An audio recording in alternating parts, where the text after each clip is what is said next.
Tomorrow, the Supreme Court will hear its biggest case on access to abortion since it overturned Roe v. Wade 2 years ago. Also, the justices will soon weigh in on whether the former president can face criminal prosecution. It will make those calls without long-serving liberal Justice Stephen Breyer.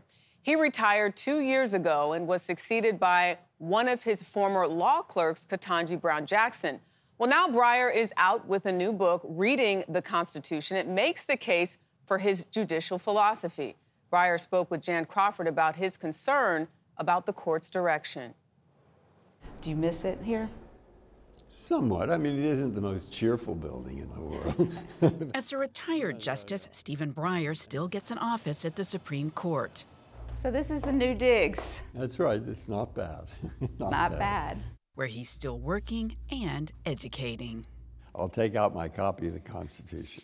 Which you always carry with you? Well, it's in most of my suit pockets. Do you have a Constitution in every suit coat? I don't know if I have a Constitution. But you don't just have one that you take around? Oh, no. They're not very expensive. Breyer has spent his career arguing for a more liberal, he calls it traditional, interpretation of the Constitution. In his new book, he also delivers a warning about the approach favored by the court's conservatives. Do you think that's having harmful effects on the development of the law? No, yes. Like when the court overturned Roe v. Wade and sent the issue of abortion back to the states. You overrule too many cases and the law will turn into chaos. And before you know it, you won't know what the law is. You say it's unprincipled. But what is the principle? Is the principle that you think those cases decided then were really wrong, egregiously wrong, totally wrong? And how are you going to decide that? And what we now see in the states, you predict chaos. Yeah, well, I've seen it. Breyer says because there was a new conservative majority, he couldn't seek a compromise with Chief Justice John Roberts, who wanted a middle path to try to save Roe, saying states could not ban abortion before 15 weeks. You might have considered that. I certainly would have considered it. I might have joined. Breyer argues the case shows the problems with the conservative approach, where judges look at the words of the law or how the Constitution was originally understood when it was written. Instead, Breyer advocates considering the purposes, consequences, and values of the law. It's a war of ideas, but Breyer rejects accusations the court is political. The political people desperately want to say that the judges are deciding on political bases. I don't think that's true. I think people do say that now. I know that. That is a narrative about this Supreme Court led by conservatives. You don't believe it? No. Disagreement is civil, especially in private when just the 9 justices meet to discuss cases. Nobody speaks twice until everybody's spoken once. Why is that important? It's important because then everyone feels they participated. Everyone feels that the others have a chance to listen to them. Listen. In 28 years, I have never heard a voice raised in anger. I don't think ever. It's polite. Ever. I can't think of ever. Not even Bush versus Gore? No.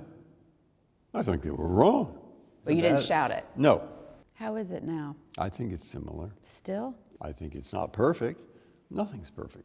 When I was appointed, Though he no longer walks these halls to talk about cases, he's still hoping to persuade. I think you've written this book also for 3 of the new conservative justices. I might like it if they read it, yes.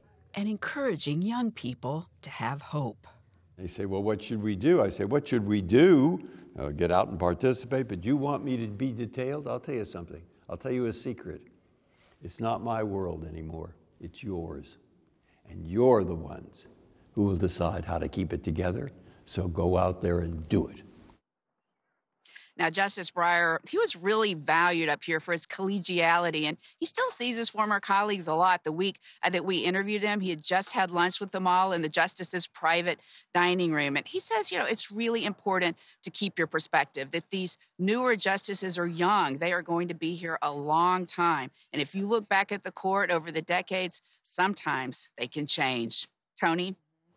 Jan, that's a really eye-opening interview, really well done. It was amazing seeing the twinkle in his eyes, how nimble he is, how agile he is still, and the fact that he said over 28 years that no one raised their voice in any of the conversations behind closed doors that he saw in the court really, I think, inspires some confidence that they are talking to one another and listening. That's important.